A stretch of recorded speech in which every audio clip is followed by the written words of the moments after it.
അശമന്നൂർ പഞ്ചായത്തിൽ അനധികൃത പ്ലൈവുഡ് കമ്പനികളുടെ കടന്നുവരവ് ജനജീവിതത്തെ താളം തെറ്റിച്ചെന്ന് അശമന്നൂർ ഗ്രാമപഞ്ചായത്ത് പരിസ്ഥിതി സംരക്ഷണ കർമ്മസമിതി അംഗങ്ങൾ വാർത്താസമ്മേളനത്തിൽ അറിയിച്ചു. ചരിത്രപരവും ഭൂമിശാസ്ത്രപരവുമായി ഒട്ടനവധി സവിശേഷതകളുള്ള പ്രദേശമാണ് അശമന്നൂർ പഞ്ചായത്ത്. കുന്നുകൾ നിരത്തിയും പാടശേഖരങ്ങൾ നികത്തിയും കമ്പനികൾ സ്ഥാപിച്ചതോടെ പട്ടികജാതി ശ്മശാനങ്ങൾ, പുറമ്പോക്ക് ഭൂമി എന്നിവയിലെല്ലാം കയ്യേറ്റങ്ങൾ സർവ്വസാധാരണമായി.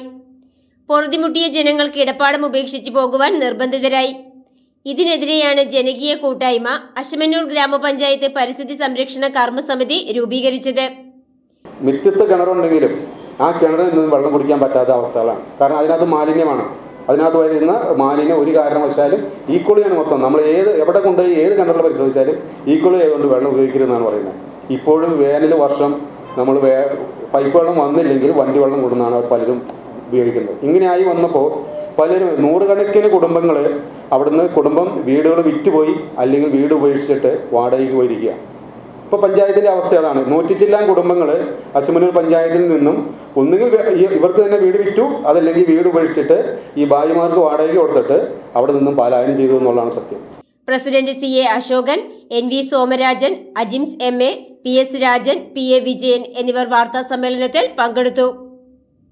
News bureau, Asamannoor.